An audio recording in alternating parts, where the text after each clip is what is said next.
Testing, testing. What's up? What's up? What's up? Sent you an invite, Jim. Brian, who else we have? Name redacted in the house. Let me send out the invites.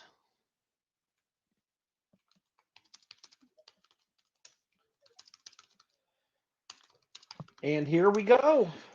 What's up? How's it going, guys? Hey, man, how are you? Not bad. Just walking my dog as I wait for this thing to start. It sounds very exciting, Brian. Not bad. Just walking my dog for this thing to start. Like you got an exciting life. Dave, I've sent you through an invite. I'll DM it to you as well. Kyle as well. I've sent you through an invite. What's up, Kyle? All right, Dave. Let me invite you via DM as well. So I'll invite you here. Should pop up on your screen, and I'll send it through Rubin report. So I've sent it through as a DM as well, Dave. So if you go out and then if you check your DMs, you can click on the link there and you should come in as a speaker. And let me get Alex. How's everyone doing today? How you doing, Jim? Doing well, my friend. How are you doing? I'm good. So I've had a few days off, Spaces. I've missed you guys. Yeah, you too, mate. It's been kind of fun. Been kind of fun, not having Sam without or you. what? Yeah, exactly. Exactly. Thanks It's been very, very fun not having you, Sam. Just At least you're honest, for the record. Jim, you know. No, come on. Wasn't meant to Sam's my friend, and we go after one another. But it's absolutely he's awesome. So I like Jim's it. my best. So Dave, what do you call yourself? Libertarian. Hold on, guys. Hold on. So Dave, you know. Dave, just quickly, guys, hold on. Dave, I've just sent you through the invite. Don't see it. All right, let me send it through again as a DM. And co-host Jim and where's Nick? Nick, if you could, guys, please send an invite to Dave to come in as a speaker, that would be great because he's not seeing mine, and I'll send mine again now. Dave doesn't follow me yet, unfortunately. So. Yeah, but you should be able to still. Can DM I still an do invite, that? No. Oh, yeah, you can. Yeah. Check the other inbox. So Dave, try. Yeah, Dave, try leaving the space. Dave, jump out, and then click. So you can leave the space now, and then it should be able to come in. Hopefully. Yeah, Dave. If we knew you were going to Twitter, I would have told you to bitch about glitchy Twitter Spaces. But yeah, really, that's very true, man. We missed such an opportunity. Okay, he's built up some relationships with the engineers there. We gotta make use of that. All right. So I'll be nice to him then. Good point. Yeah, I can't send it to him myself. Oh, here he comes. Okay, there we go. Think I'm here, guys. Think I'm here. Great. How you doing, We think Dave? you're here as well. How are you, man? Hi, everybody. How are you? Hey, thanks for coming on. Glad you could be here. Yeah, my pleasure. I guess first thing I have to talk to Elon about is how to make this invite system a little smoother, huh? Thank you. You're gonna. We have a list. I'll add it to the list. I'll add it to the list. Did your assistant send that graph that I sent to her to you? She did, but I've had a crazy day, as you guys can imagine, trying to catch up after a couple of days in San Francisco. I did see a graph with something dropping out of nowhere, but honestly, I haven't been able to really take a look at it yet. No, exactly. Yeah, I wouldn't. I wouldn't as well. I wouldn't, Dave. Last thing you'd want now, as soon as you start helping some people with Twitter, I've seen it happen with me. You will get spammed, and then you'll become on Elon's not to talk to list. So definitely don't start sending him every single glitch you see on Twitter, or he's not gonna be too happy. But it's a pleasure to have you, man, and can't wait to dive deep into the thread. Yeah, it's my pleasure. And it's funny because I didn't realize it. I guess I should have realized it. But yeah, if you talk to Elon or you say you're at Twitter, basically everybody and their brother DMs you and tells you their sob story, the problem they have. And we all have problems, right? I mean, that was what I learned more than anything else by being there, whether it's shadow banning or just a complete lack of engagement or not seeing people on your timeline or whatever it is. But everyone, my DMs are just nuts right now because everybody's got something going on with their account and trying to figure out what's going on here. Yeah, I would like, my tip would be, and I know I've talked to other people that have spoken to Elon and people at the Twitter team. And my tip to anybody would be, if you've got a line of communication to Twitter or Elon directly, don't and that's for others. I'm not for Dave, of course. I'm not messaging Elon ever about any glitches, and I recommend others do the same. Don't message him about glitches, because I'm sure they know, and they've got. If go through Dave's thread, and you'll get an idea of the amount of issues they have to deal with. So I would definitely not use them as tech support. Don't abuse. Mario had to hold me back on that one because I was trying to do it. He's like, no. Yeah, don't abuse his willingness to engage with us on Twitter and sometimes respond when there's a glitch or there's a crash. When we crashed Spaces a while ago, don't abuse that to make Elon your personal tech support. I've had people message me, "Hey Mario, I've been banned. Could Elon unban me?" Or "I've been shadow banned." I'm like, yeah, I don't think one of the richest men in the world is tech support at the moment. So you'd be surprised, Mario. You know what? He's the most active tech support at Twitter right now. Yeah, in some ways you'd be totally surprised. When I got the call to go out there, it was Tuesday at about 5 p.m. Eastern, and they said, can you get out here now? And I had to scramble for a flight. I said, look, guys, I can't get there until probably about 11:30 p.m. I rolled up at the Twitter offices, I think at about 12:15 a.m. He's sitting in a conference room, but tons of people are there, and the programmers and the engineers and everything. And he had a very long day. Obviously, he came up to me. We chatted for a few minutes. And then I kid you not, he said to me, look, I know there's a lot going on here. I know there's a lot happening with your account. We want to figure it out. He goes, do you need me tonight? Do you need me to stay tonight? And I thought, how crazy this is. Like, this is literally the world's richest man. The guy's running 17 companies, sending us to Mars. And he's asking me if he's allowed to go home to take a nap. And of course I was like, yeah, you could go. We'll pick this up tomorrow. But that tells you the level of how much he cares about what's going on here. And I want to add one similar experience to this. When he came into one of our spaces a while ago, I DM'd him like, hey man, do you want to jump in? I think it was the one with Mark Andreessen. I think that was it. That was the one. Like, yeah. Mark is in yeah, and then Mark's in the space. You want to jump in? He's like, yeah, I've got 10 minutes. And he's like, if it's okay. And then later he's like, because I'm a bit busy. I'm like, no shit. And he joins like he's on a plane. He's about to jump into a board meeting at Tesla. An hour and a half. I felt. Oh no, it wasn't there was one after Mark Andreessen, not the one he stayed for an hour and a half. The one that he jumped in after like 20-30 minutes. Oh yeah. I didn't see. Yeah. Yeah, I didn't see his message that he only had 10 minutes, and I kind of abused his 10 minutes and became 30 minutes. Towards the end of that call was like asking him for stuff, right? It's like, follow me back. What about Tesla? And it's just crazy. I felt bad for him. He's also a CEO that he knows his companies better than any CEO. He knows intricate details of every company better than any CEO you'll ever talk to, especially on a high tech level. It's crazy what he can do, that guy. So I do want to just give an overview for the audience and for the panelists. So the first segment of the show will be going through Dave's great thread that went viral and that Elon replied to. I'll pin it above, or actually, let me retweet it on my account, and I'll pin it above. And what we're going to do is we've got questions. What I want to do, Dave, if that's okay with you, is I want to go through it bit by bit, kind of break it down to the audience. I know Elon's busy with a bunch of things with the SEC headaches right now, but if he's got time, I don't know, I'll ping him maybe to jump in. But I want really your take on it, Dave, in this case, and kind of going through bit by bit. And any questions that the panelists have, just put your hand up. Audience members, bottom right corner, you've got that purple circle, and you can ask questions there, and we'll be getting the best questions and asking them to Dave as well as we break through the threads. But Dave, while waiting for the audience to come in and giving them another few minutes, what's been your, what have you experienced after the thread? And I know you posted a YouTube video today that I was watching as well. Would love to get a few updates on any developments since, but also your experience in San Francisco. That would be a good warm-up stage before kicking off the thread. Oh, God. Sure. So, well, San Francisco, I mean, my God, it's dystopian right out of, the most twisted sci-fi novel you could possibly imagine. I mean, the level of homelessness there, and it's not just homelessness. I mean, the level of drug use on the streets, and just, it feels genuinely like The Walking Dead. I lived in New York City most of my adult life. I never once ever felt unsafe on a city street.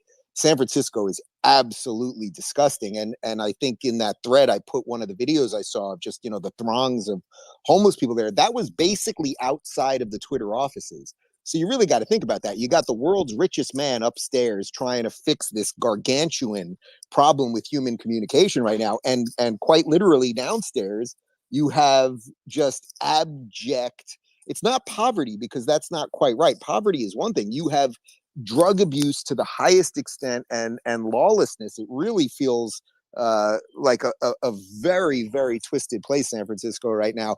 That being said, everything that was going on at Twitter, I felt like I was in a movie. I kept thinking, man, this will all make a great movie this one day, because every moment of being there, whether I was with an engineer or a product manager, or even with Elon himself or David Sachs, who was also there, they're discovering. If you ask them one question about, hey, what's going on with my account, or why was I not seeing anybody in my feed, or this or that, they answer one thing, and the second they answer the question, the guys are like, whoa, that uncovered something else. So they're constantly playing this whack-a-mole. And as I said in the thread, he feels like he's building a Jenga tower.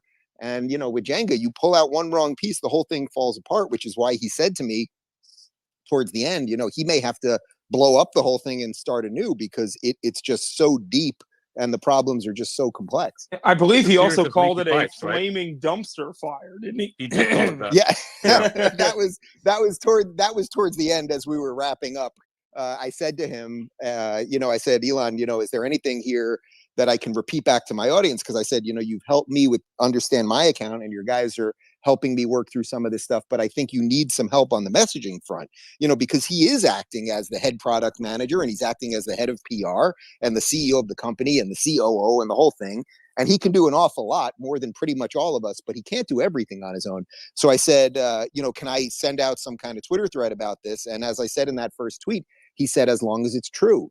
And that was pretty amazing, because, not only did I have a couple hours with him, but I had hours and hours with all of his guys beforehand. He had no idea what they showed me. It's not like I went into every little problem that I had with him. We were talking about the high level stuff. So for all he knew, they showed me some crazy, crazy secret stuff that he wouldn't have wanted out there. But he said, as long as it's true. And that's what I did. And I thought, and the coolest part about that, by the way, is that he did it. It was clear that he didn't have to think about what he was going to say to me. It was just what came out of his mouth. As long as it's true, you say it. And that's what I tried to do in the thread. It's just he called it that he wants to be part of the fabric of Twitter. Right? This is a complete shift from the way Jack used to run things, which used to be completely opaque, in that the left hand had no idea what the right hand was doing. And it seems like in this Twitter, in Elon's Twitter 2.0, there's more transparency going on, and everybody has an idea of what is really happening, right? Well, he seems to understand what he owns now. Jack, it was very unclear to me, as the CEO, if he had any concept of what Twitter really was, or its importance or relevance or anything else. And, I think Jack, I don't think he's like a truly horrible person, but I think he made some massive mistakes that he's going to regret. I mean, all the times. And I think once under oath to Ted Cruz, if I'm not mistaken, he said that they don't shadow ban. He even tweeted it at me once right after one of the hearings, that he specifically said no. Now, I get the word shadow ban, the phrase shadow ban. You can probably define it many different ways. And I forget the phrase in the Twitter files that they came up with another phrase for shadow ban. Do any of you guys remember what it was? They didn't actually call it shadow ban. They called it, some other filtering. Yep. That's what it was. Visibility filtering. So, maybe he's playing some kind of semantic game there. But I can tell you guys, I mean, these engineers, I sat with them, and a bunch of guys, sitting around me looking at all these computers. They had an entire system to shadow ban. Like, the idea that there was no shadow banning is insane. And I'm not even saying that you can't have reasons for it. I don't run a company like this where, if let's say a big account got hacked into, let's say Martha Stewart or whoever, Snoop Dogg, somebody got hacked into, and then immediately someone was going to put child porn up. It's like, you need some way internally to take some stuff down. I'm not saying that there should be no rules. There have to be rules. But that Jack was so blatantly opaque in his description of what was going on seems very bizarre. And Elon seems to genuinely, well, clearly, look, he bought a failing product, a product that's losing millions and millions of dollars a year, paid a huge premium on it. He didn't do it for charity. He did it because he seems to believe, and I do believe this, that this is the most important tool of communication that we have in our modern times. And I think he wants to fix that. So I know Jack Dorsey actually testified to Congress and said, quote, "We do not shadow ban." And that's when they said, as Alex said, that they call it visibility filtering instead. Obviously, he didn't use the visibility filtering term during the congressional hearing because, that'd be pretty damning to them. But in your opinion, based on your conversations with Elon, what do you think he is doing to fix this issue? Because obviously it's pretty complex and he's got to dig through it. But what do you think? Does he feel good about it? What's he planning on doing? The impression I got is that he wants Twitter to feel like the way we all sort of felt it was, say, 10 years ago, when it was just sort of a clean feed that was chronological and you see who you follow. And then, they have added this For You feed, which I think they're going to change to recommended, because the phrase For You is sort of confusing too. But I think he just wants a clean feed and no suppression. And they are going to have some rules that are laid out in the TOS. And by the way, as a guy that started a tech company, I started Locals. We eventually merged with Rumble. You have to have TOS. You have to have some rules. You have to have some regulations. And then you can have internal discussions about how those things are going to play out and how you're going to, how you're going to judge each individual case. But I think he just wants to revert Twitter to that, which is really all that any of us seem to want. If Twitter tomorrow went back to Twitter of 10 years ago, when it was just freaking clean and you saw the people you followed and the numbers sort of made sense, I think we'd all be very happy. I think the problem that he has is that because now he's finding, there's this sort of obvious layer of stuff, which is the labels that they saw that were hitting certain accounts. But then what they discovered for the first time on my account, which now they're seeing on other accounts, there's this sort of hidden stuff within the codes about misinformation and recently suspended and all of this other stuff. So I think he's struggling to figure out how to actually accomplish that reversion, let's say, to 10 years. And again, that might be why he has to rebuild the whole thing. Do you think that's something he could do? Rebuild the whole thing? Because right now it's like fixing a bunch of leaky pipes, and every time you fix a new one, another one springs up. Yeah, that's exactly the way he described it. He also, the other phrase that he used, he gave me a couple analogies and metaphors there. He gave me the fractal Rube Goldberg machine. He said the thing about Jenga. The other one, he said it was like a layer cake, basically a tiramisu. And every time you're going into the cake and you're scooping out more, you're just finding more and more stuff that you don't expect. So I can't give you the technical answer to that. Like, can it be done? Is there a way to clone the good parts and the site not go down? And all that, I honestly, I don't know the answer to that. My guess is they're probably, it's not like Twitter is all that complex if you went back to the basics of what it was. But I just don't know the answer to that. I think it didn't seem to me. It didn't seem to me that they were going to do that tomorrow. Right. Yeah. I think one of the issues, and he did touch on this during his conversation with George Hotz, right, during the engineering phone call that was public here, right? A space where they talked about how the code was essentially a whole bunch of different code bases all put together in a kind of like what I would call a fuck shit stack, right? Where everything's a mess and it's not part of the same code and it just sort of interlaid. Right? I think the tiramisu cake is a pretty good example of that, right? That's a good metaphor to describe what Twitter actually is. It's not a single product. It's like 9 products wrapped into one, and they have to untangle each of these products. So like fixing one part of the code actually messes up like 16 parts of the other code that you can't see. He mentioned something, and I don't fully quote me on this because I might be getting part of this wrong, but he mentioned something, how they had an issue with Twitter Spaces maybe a week ago, and they tried to tweak something, and then it took the Android app down for a day or something. Yeah, so those are the levels. Yeah, so those are the levels of things that he's dealing with there. So he's gonna have, I suppose, at some point, is just gonna have to make a call on this, whether you keep going in and trying to fix this thing as it's syncing, or whether you start it anew. That really is a business decision that I'm sure he's not thrilled to have to make. Well, and what's interesting is when it comes to Twitter Spaces is, it's such a new product that actually Twitter had to respond to what's going on over on Clubhouse. And so there's probably newness there. But the other thing is I'm an intermediate amateur coder, but it kind of seems to me that the other problem that they're having maybe, and I'm curious how he might have discussed this with you, is that you had various levels administratively in Twitter trying to inject various things, whether it was, doing shadow banning stuff or whatever else that really kind of messed up the code. Did he give you any indication of how messed up the management structure was at Twitter prior to that might have attributed to this? Yeah, I mean, I think he feels that, well, look, first off, there's the easy answer on that, which is, that he fired half the company already, right? So they had 7,500 employees. They have about 3,500 now. So if you're going to fire half the company, and remember, everybody said, oh, the whole thing's going to be taken down. It's not going to work. Your exit from Twitter is imminent. He obviously had people on the inside. I don't think he knows whether, and this I can't give you like the cleanest, answer on, but I don't think he knows whether they really got rid of everybody that was doing nefarious stuff. And I think that was what surprised them. I think the reason I got the call on Tuesday to come was because for about 2 weeks, I had been working with these engineers looking into my account. And a lot of the things they were finding were kind of, they were things that they sort of knew related to shadow banning. It was only when they went deep into the code did they find these 3 extra things. One was on misinformation. I think one was recently suspended. Recent abuse the other strike one was the other one. Recent abuse strike, right. And what they then found on the recent suspension one that they thought was super interesting was one of my suspensions had been from about 6 months ago when all I had done was screenshot that Jordan Peterson had been suspended, and I got suspended for that. But what they realized was when I got unsuspended, because Twitter said it was an error, which only happened after, enough of my friends on Twitter made a big stink about it, that it actually, whatever the functionality of the suspension was within the code, that remained.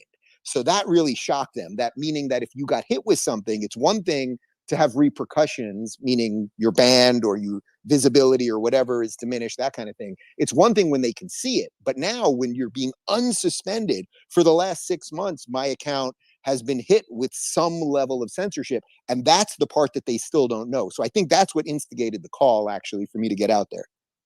It's really interesting. So Dave, Elon's gone. So yeah, Sam. Yeah, before I give you the mic, Sam. So I want Sam and Alex to ask a question. I see all the hands go up.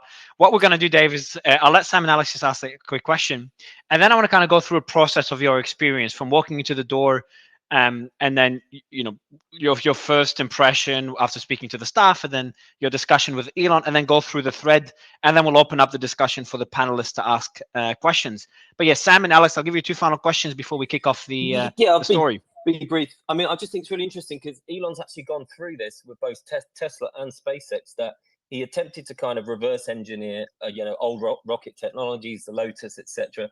And after a year or 2, he gave up and started from scratch and created these things from a brand new platform. So it's interesting to hear that. My question, Dave, maybe a bit generic, is did you get any impression of any specific priorities, any kind of number 1 goals that Elon has for Twitter that he wants to try to fix as soon as possible?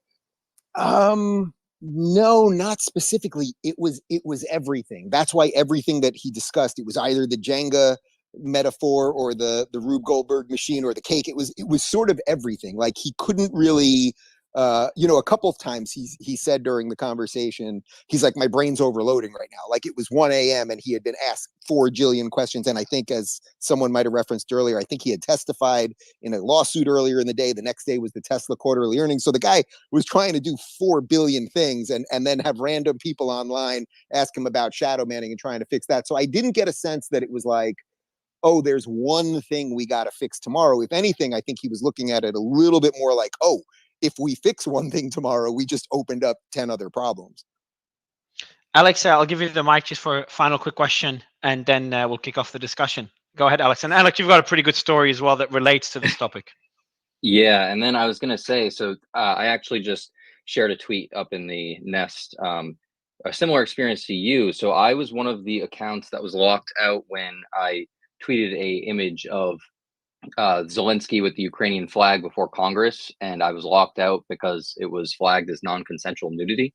And then I know it's hilarious. As you can see, like after that day, I experienced what you basically said, the experience of being suspended or visibility filtered or whatever. I was gaining at a minimum like 1,000 followers a day, to like 2,000.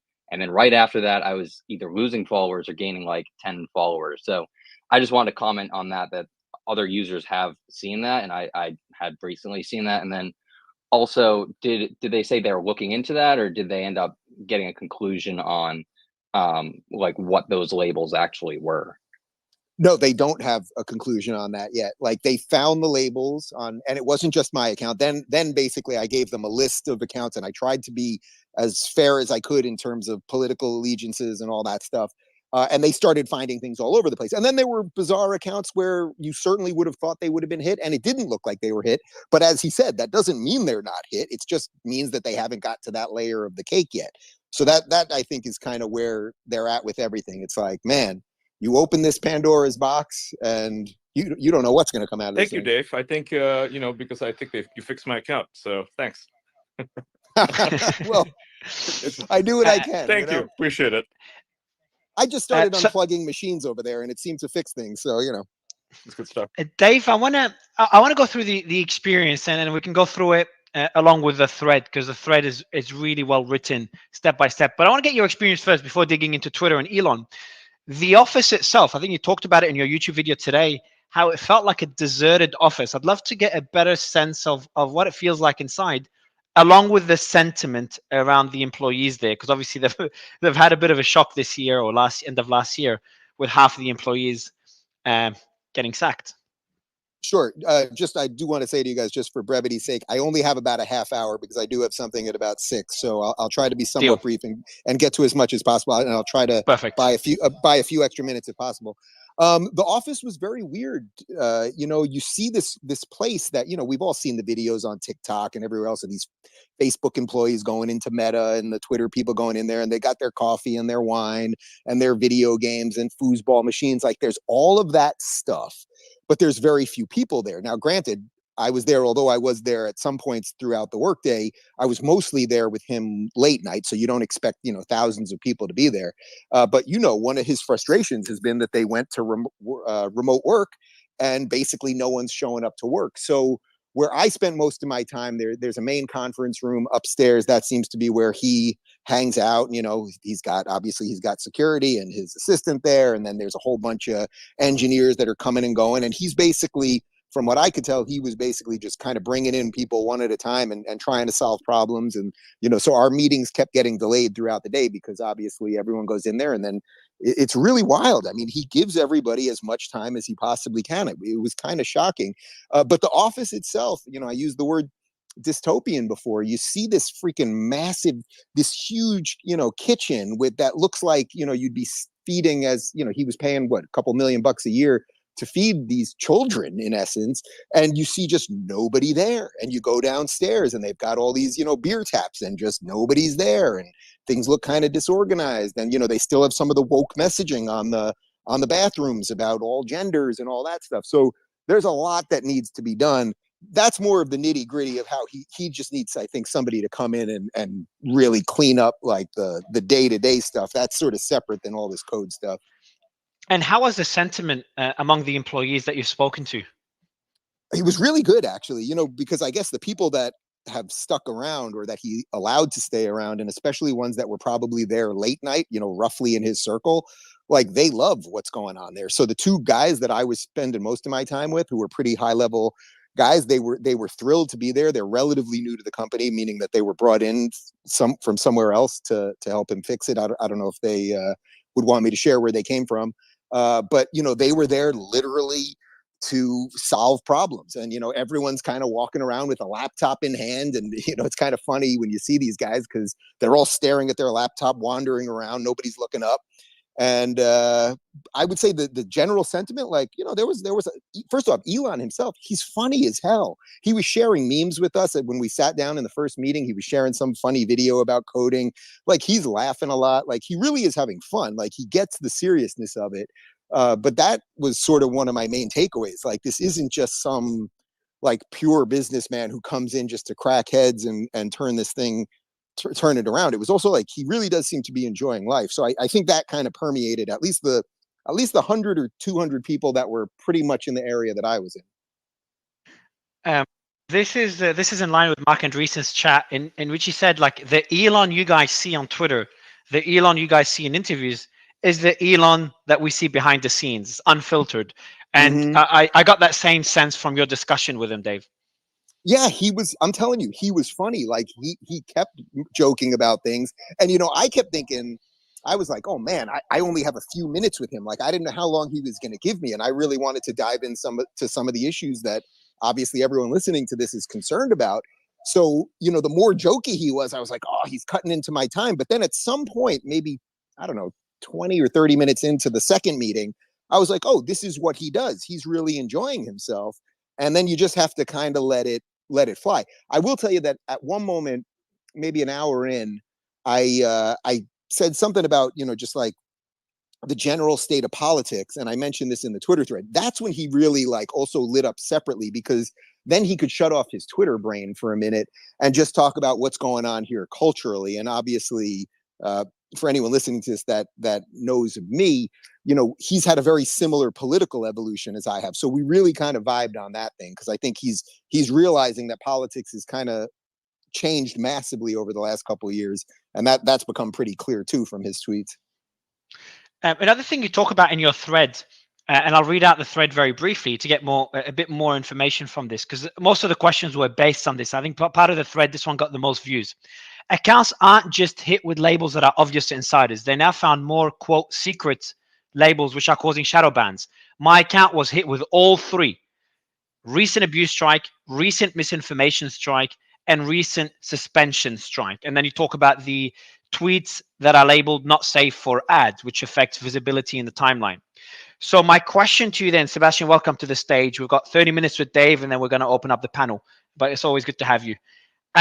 Dave, the question that I have for you, and that's a question from the audience as well, is what are they doing regarding those labels? Are they just removing them all? Are they still trying to understand them? Do you have any idea what their plan is in relation to those hidden labels? I don't know yet. They literally found it on Tuesday, which is when I got the call to come. Then I had my first late night meeting with him, the brief one, on Tuesday night. And then the bigger meeting was on Wednesday. So it truly was happening in real time. So once they discovered it on my account, I think they knew what to look for on some other people's accounts, and then they started finding it there. I will tell you one thing that you'll find interesting related to engagement is that when this not safe for ads label got put on some people's accounts, I'm sure you guys all remember when Elon took over. Before Elon, I basically, and I kid you not, I think in 10 years of Twitter or whatever I've been doing, I saw maybe 20 ads, like one ad a year, 2 ads a year, something like that. Then there was that moment for those 2 weeks when Elon took over where it seemed like every 5th or 7th tweet was an ad. Well, if you got hit with that not safe for ad label, what would happen is your tweet could not be above an ad or below an ad. So suddenly he gets all these new ads coming in, and now there's this secret label that hits you if you're above or below. You could actually really see, that's like one nugget where you can really see how that would affect engagement. So that was one interesting piece that felt like something kind of concrete that we got to. That's like a new piece of information to me. I had no idea they had a, can't be below or above an ad. So I could really see how that would impact, people who are prolific tweeters, like everybody in here tweets a lot, and so if we can't appear below an ad or above an ad, that's it. That kills our account. Right. So when we all saw that great jump, right? So for those 2-3 weeks when he took over, and there were two things that they kept talking about. There was an Elon bump, meaning there was just like a cultural excitement about him being there. So more people got on the platform. And then it was also World Cup. So there were two huge things happening.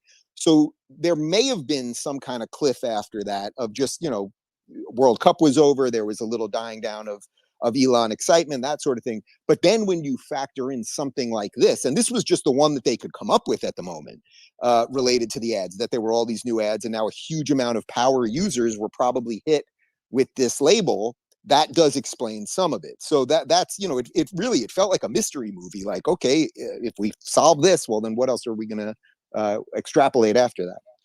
The next question I have, Dave, is something you've touched on in the thread and you've touched on in the video, and something I think the panelists would know about, but a lot of people in the audience wouldn't. And again, for the audience members that just joined, if you've got questions for Dave and other panelists in the 20 minutes, bottom right corner in that purple circle, you can put in there and we'll go through them. Dave, what triggered this interview, and correct me if I'm wrong, was you expressing the concerns you had with Twitter? Because when Elon first took over Twitter, there was a bump. And the metrics were sky high, and obviously you said that the World Cup played a role, the excitement around Elon played a role.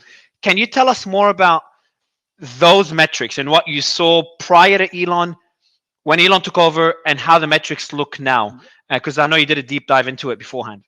Yeah, so I mean, we obviously did that deep dive on my account. So what we saw on my account was basically from the point that I have been suspended twice on Twitter. The first one was in July of 21, and I was suspended for saying that vaccines were not working as promised and that mandates were coming. Both of those things turned out to be true. Obviously, I was suspended and then unsuspended maybe 2 days later after they said there was an error. But of course, now we know from the Twitter files, it was not an error. It was either from someone at the government or an employee at Twitter just, going rogue, basically.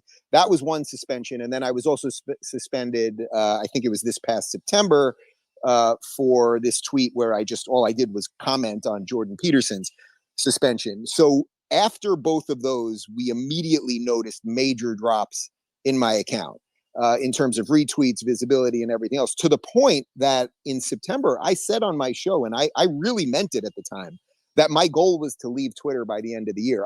I felt it was a complete waste of time because my engagement, which once was awesome, I could say any silly thing or post a funny meme or link to my show.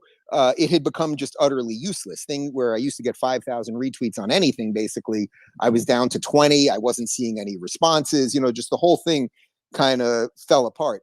This is the sort of anecdotal stuff that they're trying to figure out from people.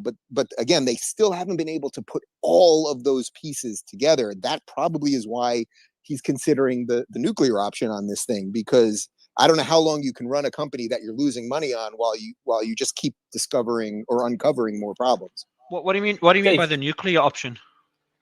Well, that's my words, not his. But basically, when he said that he may have to start anew, meaning that at some point you're just plugging holes on this sinking ship, that maybe you really have to rewrite the entire code bottom up and create, like, in essence, an alternate Twitter and let this version of it die. Dave, you alluded to how you and Elon went through a similar political evolution. Do you feel that perhaps the ill treatment that Elon received from Sanders and Warren and a couple of sort of far left politicians may have been a major motivation behind his purchase of Twitter? Oh, 100%. I can't say that he said that to me, but judging by the way he lit up in that conversation, and when I said to him one thing that he really, I think I mentioned this on the show today, I said something like, in a sane world, a guy like me would be a lefty, but we don't live in a sane world, and that leads me to much more libertarian ideas on most things, and that's just how my political evolution's been.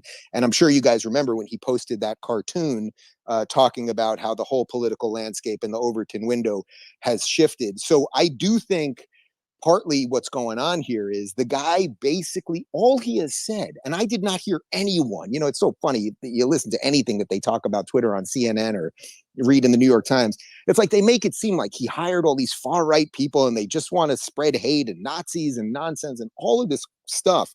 And it's like, it was so obvious to me, the guy just wants an even playing field. That's it. And that's all we wanted. Where we started this conversation back a while ago, it was like he just wants to revert it to 10 years ago. But the problem for, I would say, Elizabeth Warren and Bernie Sanders and AOC and that crew is they flourish in a atmosphere when certain voices are censored. But on an even playing field, when you can honestly debate these ideas and not call for censorship and everything else, that's where they start to struggle. That's why they're calling him far right and everything else. It's not because he holds. What position does he hold that's far right? I mean, does anyone honestly know his position on abortion or whatever? Like, I tend to think, well, he said it himself. He's only voted Democrat until this past year, where he voted for Mayra Flores in Texas. And he did say he would vote for DeSantis. But it's like the idea that a lifelong Democrat who was a media darling his whole life now is somehow far right. It's just crazy. So I have a couple of questions for Aaron or for Dave, but I want to go to Aaron first. Yeah, thanks, Dave. This is Aaron Cariotti. I'm one of the private plaintiffs on the Missouri v. Biden case, which is we're alleging government collusion with social media censorship. So I'm interested in your time at Twitter or the other investigation you've done into what happened to your own account, if there was ever any indications that any of the labels you were tagged with or any of the deboosting, shadow banning was at the behest of government agencies or government's preferred policies, that they seem to be doing a lot of this, particularly on COVID policy. You mentioned one tweet, I think, about the vaccines. Yeah. But the more we dig into the discovery on this case, the more we're finding that the government was doing this on other issues as well. So just, wondering if you got any sense, either from the folks at Twitter or your own look into what happened to your own account, whether this was entirely Twitter or Twitter, in some cases, acting at the behest of federal agencies. Yeah, unfortunately, you're not going to be that satisfied with my answer for your purposes, which is no. I did not get an indication as we were discovering this stuff, whether it was nefarious actors inside, or whether it was directed by somebody inside, or whether it was because of government pressure. The one that I was really curious about was that July 21 one, because to me, Right. at the that was the height of the pandemic. It was when it's hard for us all to kind of roll the clock back on that, but it was before mandates. It was just as they started talking about mandates, and it was just when they started saying, that the vaccines weren't working. So I was very ahead on that. And my question to them was, well, this is, if there was ever a tweet that was like the most perfect version of a tweet that the government might want to take down, this is it. There were so many things we were trying to do that I honestly don't think I got an answer on that, but I will follow up with them on that one. Great. Thank you. Nick, I know you got two questions. I'll ask one until you unmute. Dave, I know you said that Elon told you, when you asked him, is there anything you don't want me to share? He said, just share whatever's true. Is there anything that Elon told you or an employee told you when they requested specifically, they said, Dave, just that particular point, keep it confidential, which is very normal in any business. Was there anything at all they asked you not to share, or zero? No, zero. Absolutely. That's crazy. That's ridiculous. Absolutely zero. Yeah. Nothing. That's insane. Like, Alex, quick question. Yeah, go ahead. Of course, Sebastian. Right. So first things first, Dave, it's been too long. Seb, how are you, my man? Good. It's been too long. Listen, you are a person watcher. You can get inside people. If you haven't seen it, I did an hour-long interview with Dave, and I answered things I've never answered on other interviews. It's at the top of my Twitter feed. So I'm going to ask you to use that eye, so that the show host, the kind of analytic eye, because for me, with just a couple of interactions I've had with Elon in the White House, and now thanks to Mario's Spaces, and this is not meant to denigrate. I see a genius level individual, probably on the spectrum, who's found a new toy, and that new toy is politics. I don't think listening to him for the last few months on that big call we had with 90,000 people on Twitter Spaces, he's like a kid who's found politics. He didn't have a well-formed political identity, maybe kind of some amorphous libertarianism. And it's his commitment to freedom of speech that is guiding what he's doing today, but it's still very unformed. What impression did you get of his political identity or maturity when you spoke to him? Yeah, I actually think that's a great question. I think, it's something like he has realized how dangerous the woke thing is. And it's not because he's a political beast. It's because he's a cultural beast, and he likes to build things. And if you like to build things, you want to be surrounded by the best people. You simply don't care about skin color or gender or, sexuality or any of those things. So I think a lot of what now it seems like everything he's saying is political, but in a sane world, this stuff is not political. So if he says anything about, he makes a joke and it's related to the trans stuff or any of this, it seems like, oh, he must be a Republican now or something like that. But I think you're right. I think he's probably mostly a libertarian. He's probably happy to take government handouts and tax cuts for his companies when they're available. But that would be the same thing as Donald Trump, as Trump would always say, if you guys don't like tax laws, then rewrite them. I'm just using your laws. But I don't think he's like purely political, but I also think that's sort of why when I mentioned that he lit up when I talked about my own political evolution and I was a lefty my whole life and all that, I think that's what he's realizing right now. He's realizing, boy, there's something really wrong with the world. There's something really, really wrong with the Democrat Party. And I think, I don't want to misquote his tweet. Maybe one of you have it. Right before the election, he basically said, you sort of have to vote for Republicans.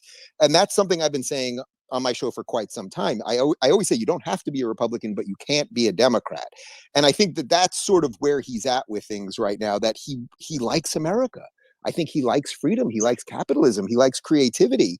And if you like any of those things, you cannot be for this top-down control that somehow now is connected between the Democrat Party, you know, some level of the deep state, and most of what big tech has become. And one last thing that's very helpful.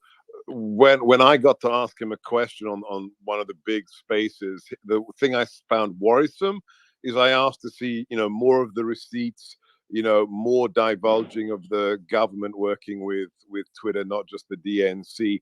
And he gave this very kind of not standoffish, but off, you know, hands-off answer when he said, "I think there's some really great smoking guns, but Matt, I'll have to ask Matt and Barry." Was your impression that he's not delving into this stuff, he's just running a company and he's letting these two journalists do it for him? Well, first off, I don't know what level of communication he has with them at this point. You know, he did have a little bit of a falling out somewhat publicly with Barry when she said, you know, she sent out some tweet about the new regime after he banned a couple of journalists for basically doxing his plane. So I'm not sure in terms of where he's at with them specifically, but I would say the broader answer to that is that the guy is running all of these freaking companies. He's lifting. I mean, the fact that he's responding to people on Twitter and trying to escalate, you know, tickets to people and help all these people out.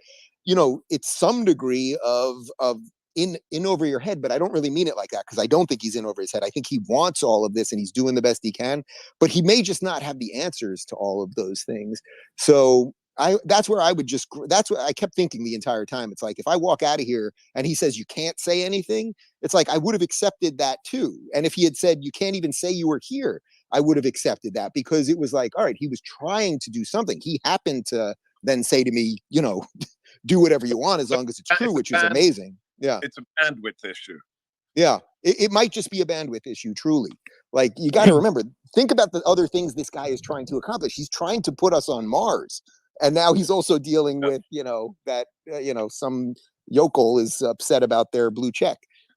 Thanks, Dave. Hey, Dave, Justin Hart, hey, when you left Twitter and you went north to Civic Center Plaza and you saw the wonderful degradation of my old hometown, did you talk to Elon about that crazy mess? What were his thoughts on his? It's literally like a block north, right? Yeah. Oh yeah, well, it was everywhere. It is truly everywhere in San Francisco. Yeah, you know, we made a couple jokes about it. Like, basically, he just cannot believe what San Francisco has become. I tried to link it to a lot of the politics that I talk about on the show often, about how these big governments and the endless putting of money into things and welfare state doesn't work and all that. But I didn't want to get too lost in that. So every time we went too far down that road, I felt like I had to kind of bring it back, because again, he was being super generous with his time, but I just didn't know when he was just going to say, okay, we got to wrap it up. It's 1:30 a.m. or whatever it is. But the state of San Francisco, I mean, that should be on television every day, because I have never seen anything like it. And I watched all 11 seasons or whatever it is of Walking Dead.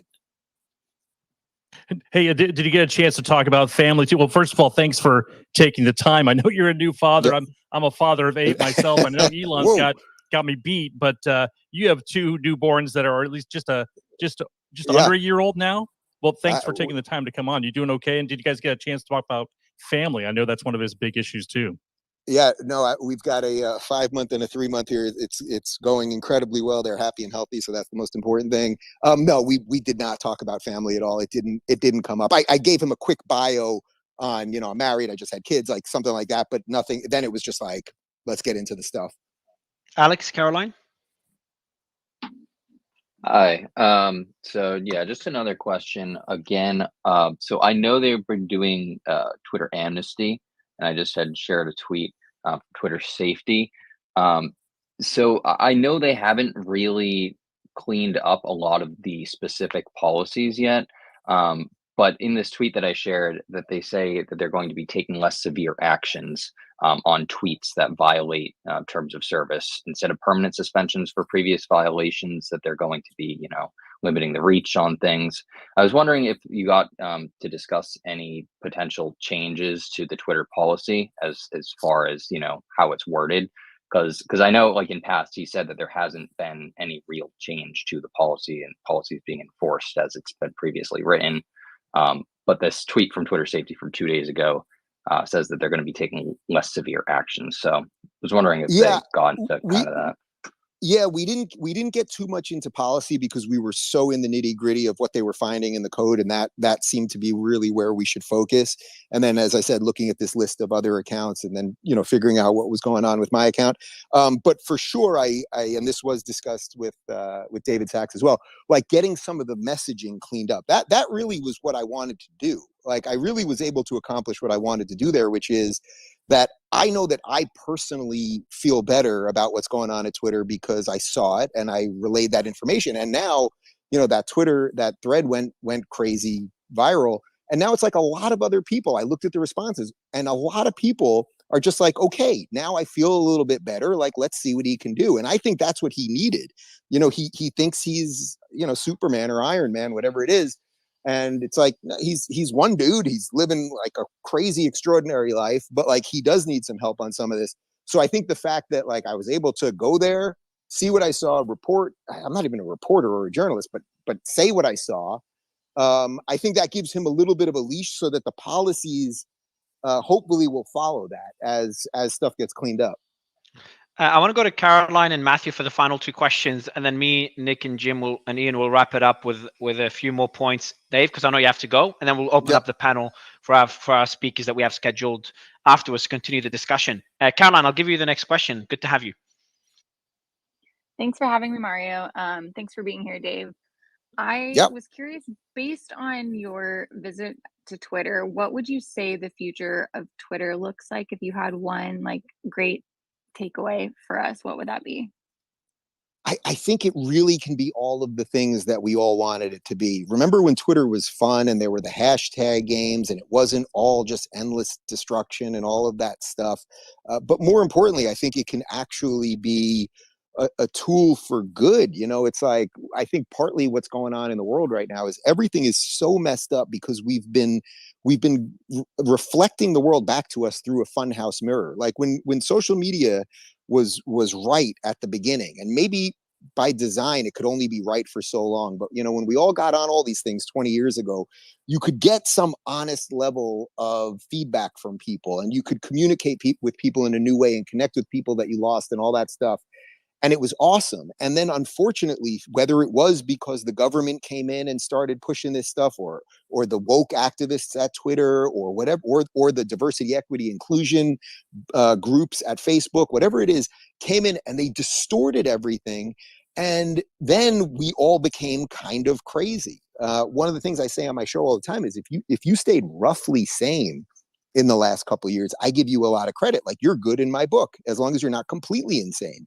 And a lot of people did go completely insane. So I really think this, and this gets to Seb's question too, he's just trying to reverse it back to that because he wants some level of normalcy and cannot believe how crazy it got. And I think that's how most of us realize it. And, years ago, I was always telling people Twitter isn't real life. And that kind of became a meme in and of itself now. But what happens on Twitter does leak into the real world. So we have to get that funhouse mirror to revert back to, a dressing room mirror where you can honestly see what's going on. I've got a great audience question before you go, Matthew. And that question is from Joa Santos, who's also been on the panel. Did Elon talk much about X.com, which he owns and wants to make it into a super app using Twitter to do it? Have you spoken to him about that? No, not one word, nothing that I heard. That's a really interesting one. I'd love anyone in the audience that knows anything about X.com, do DM us, and hopefully the panelists that we have coming up could give us a bit of insight. I know it's a lot of it is hush hush. That Andrew, doesn't seem like Matthew. It should be my last answer though, so I gotta do at least one more. Yeah, we'll do it. Last one, Matthew. I'll give you the final question, and then I'll ask one question after that. Kind of your final thoughts on everything, Dave. Matthew, go ahead. Yeah, I appreciate it. Thanks for coming on, Dave. So just wanted to highlight, because the conversation started off with sort of, whenever the negative perception that we all have of Twitter and the leadership of the last 5 or 7 or 10 years, like the word that absolutely encapsulated is shadow banning. I want to highlight that it's the 5-year anniversary of when Project Veritas, this was an internal word. Come up with this. as an audience where we coined it. This was their word. James and PV team was January 2018, had a video with multiple videos, a series with Trust and Safety, with Twitter engineers. And they described, we just put, those MAGA people, those guys with the pickup trucks and their squirrel tails or shotgun racks, we shadow ban them.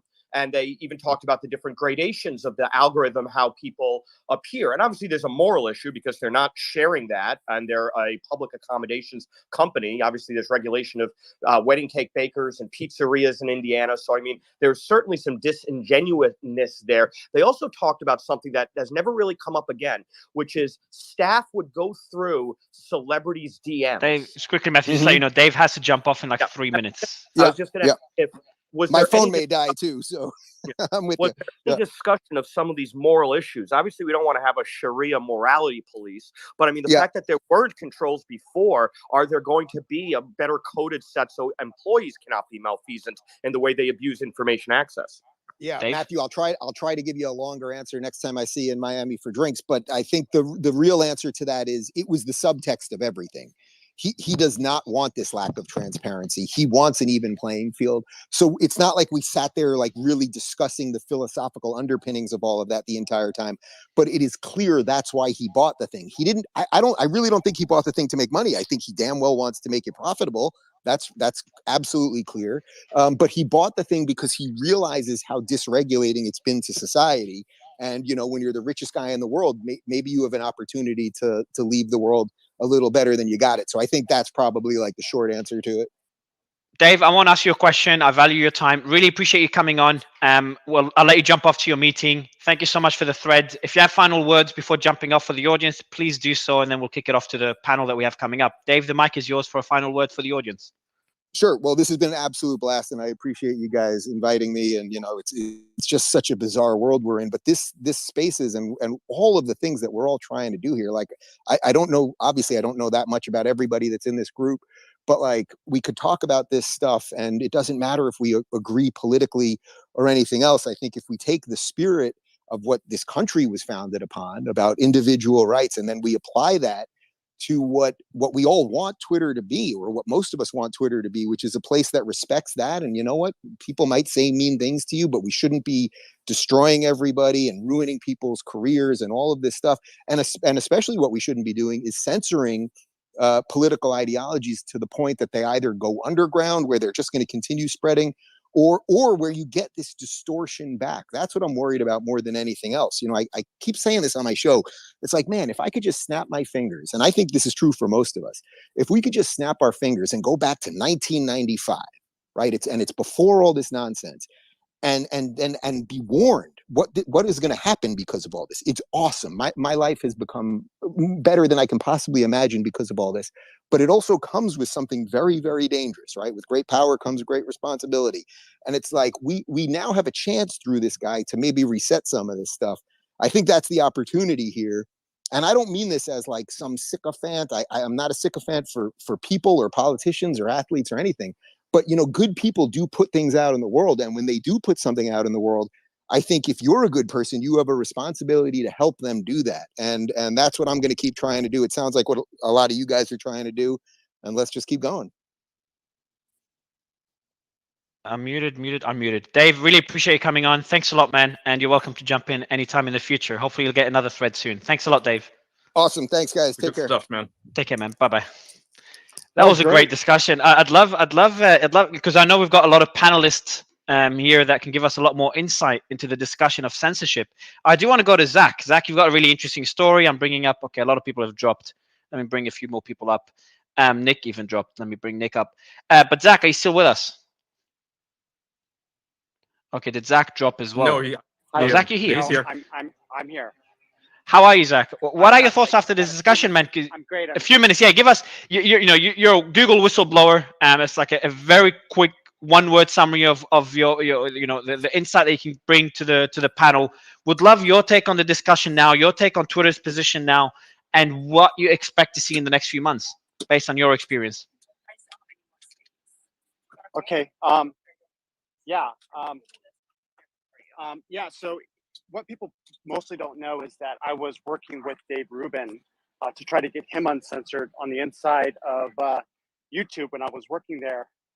And this kind of led me into a deep dive of YouTube's censorship system. And I basically found out that there were a lot of these labels that were being applied to Dave Rubin that was being fed into the artificial intelligence machine.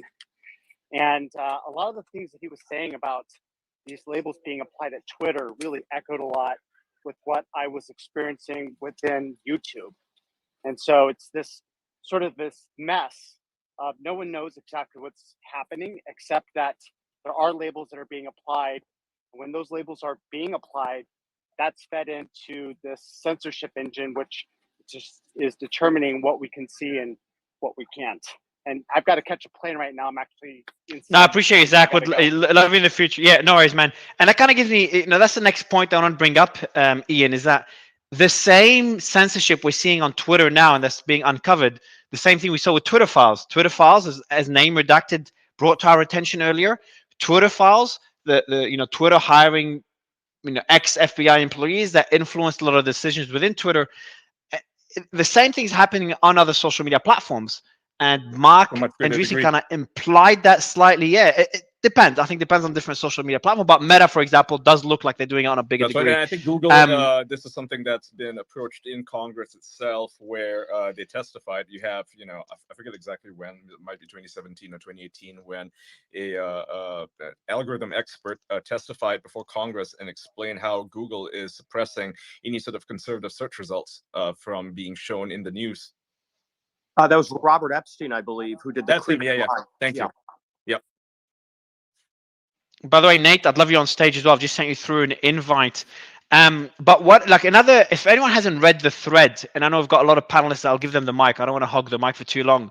But if anyone's read the thread, it just feels like there's, I think Dave described it as a dumpster fire. It just feels like Elon just took over a complete mess of a platform. And the results will take a long time. I think it will take a year or two to really see the results. Everything, right? I mean, but Ian, what happened? Like Dave was talking about, the engagement on Twitter was a bit weird. Like when Elon first joined, it picked up, and then now it's kind of seeming weird. What does he mean by weird? What are you seeing on the engagement on Twitter? Is it just is it across the board? Right? It's been down for a lot of users because they feel like they're being shadow banned or something, right? Like their tweets are just not showing on people's feeds. I mean, they are showing on a lot of people's feeds, obviously, otherwise they wouldn't be getting any sort of engagement at all. But the numbers are a lot lower than when Elon first took over. So something has changed there. Like the way it shows tweets for you and tweets chronologically.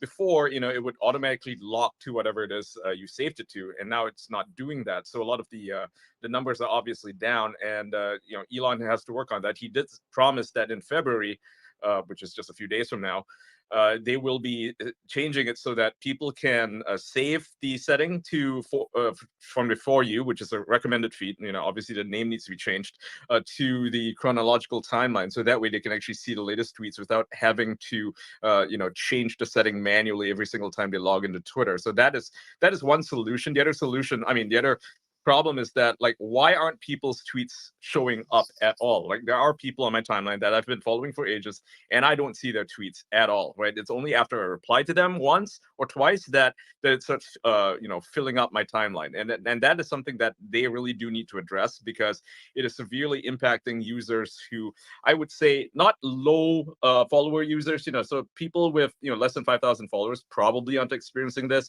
and people who are basically celebrities, meaning 500,000 and upwards, like your own account. I don't think you're really noticing this. I'm not really noticing this either, because my tweets get amazing engagement, but I'm seeing this with a lot of mid-level accounts, meaning anywhere between 30,000 followers to say 300,000 followers. These accounts have been really severely impacted by the way the algorithm works. I think what Dave, and we're seeing one quick question. Sorry, Sam, just one quick question to Ian and Alex, and then I'll give you Sam, Aaron, Jim, Nick, Jim, the mic. But one last question, guys. The metrics across the board on Twitter, are we seeing less users on Twitter? Are we seeing less engagement across the board? Or is it purely for specific users? Specific users. Like, I don't think engagement itself has gone down. Like I said, with my own account, I haven't really noticed any drop in engagement at all. If anything, the videos that I post get way more engagement than they used to. Like, it used to be sort of capped, like, you know, back in the day, right before Elon took over. I would get a maximum of 30,000 views. Now I'm seeing 100,000, 200,000 views per tweet, right? So I'm obviously not affected by this, and whatever change they did make was actually positive for my account. But I can't say that the same thing is true for a lot of mid-level accounts that are, you know, have lower followers than I do. They're not seeing as much engagement. Like, you're not even seeing their tweets, and that is something that they have noticed. If you go into the analytics at Twitter, right, it's analytics.twitter.com, you can actually track what your engagement is, and if it shows you, you know, if it's like redlining, it's down like 40% or something, it will actually show you there, so you can actually see if you've been affected by this the change in the algorithm.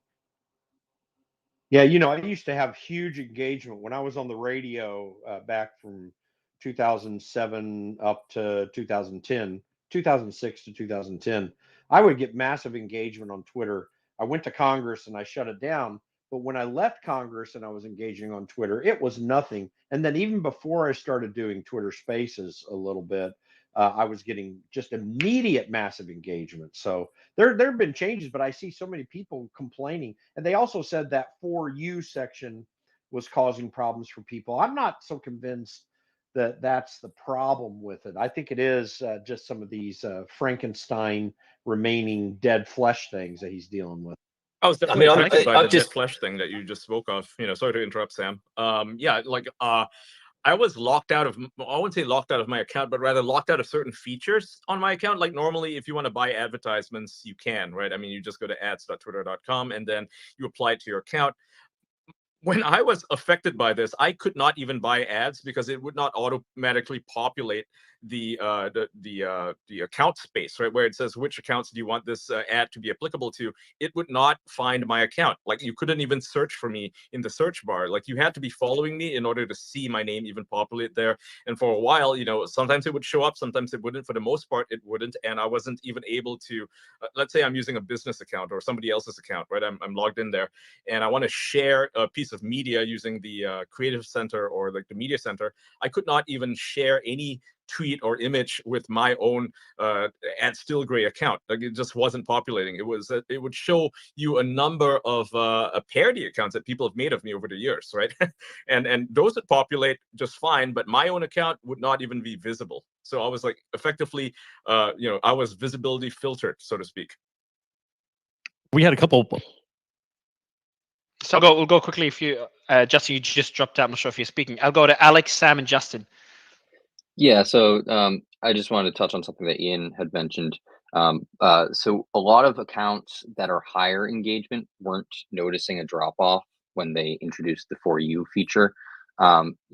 Basically, because of how the algorithm and For You and recommended works, is if you engage with an account consistently, you're going to continue to see that account. The reason why lower level and mid level accounts weren't seeing that same experience and they were seeing lower engagement is because if they're getting lower engagement, that's going to continue to be the case. They're not going to get any new exposure if, you know, it's not algorithmically being tailored to, you know, other people. So a lot of people saw the drop off when they were defaulted to the For You rather than the following, which was the default before. And I just shared a tweet up, you know, in the nest from Andrea, who's a designer at Twitter, that shows like a preview of what the new feature is going to look like. So you're going to be able to control your feeds and control which one you want pinned. And then, like you've already mentioned, they're going to remember which one you had selected when you close the app, because right now it defaults back to For You, which I think that was the main issue, that people weren't realizing they were on the For You feed because they'd close the app and then come back, and it would be defaulted to For You rather than the one that they had selected, which most users prefer following from what I hear. So just wanted to share that one. It's something that Dave highlighted, which I think is going to become pretty significant, the more people think about it, is the serious problem Elon has in front of himself. Anyone who's been involved in software development will know, Twitter has had 17 years of different devs, engineers, software engineers, effectively plaster casting over issue after issue. And, for this platform to work how Elon wants it to work, it may very well be that they have to do a complete rebuild behind the scenes, which is, a year to 2 years work. And all of these fixes that they're applying, as Dave pointed out, and I think we're seeing it all the time, they apply a fix and it creates a whole load of glitches. And that is a symptom of a product that's not been built from the ground up. That's a symptom of a product that is built up as, tiramisu is a perfect analogy. That conversation with Dave has made me sit here thinking, holy shit, Twitter is a complete mess and it's going to need some serious fixes, or it's going to probably, most likely, and I brought it up when Dave was on, most likely Elon's going to have to do exactly what he did with Tesla and with SpaceX and effectively start from scratch after trying to sort of work with existing engineering. I think it probably will try to start from scratch, but you should also know this is something that plagues a lot of these companies there in San Francisco, just the SaaS and tech companies. I guarantee you anyone who's worked with Salesforce will know what I'm talking about, right? I mean, this is something that's got legacy upon legacy, but people's data in their business is built into there. So they're kind of very sticky in there, right? And they're not going to abandon Salesforce. Whereas a lot of people, if they don't have the experience they want, will maybe choose elsewhere from Twitter. I know I have several friends who have tried over the last 3 weeks to do this very interesting test. You might try it yourself, which is they've tried to post a tweet just publicly and see what type of engagement it gets over like a 12-hour period. And then they'll post the same tweet, but before they do, they'll take their account private. And they say all of a sudden engagement goes through the roof.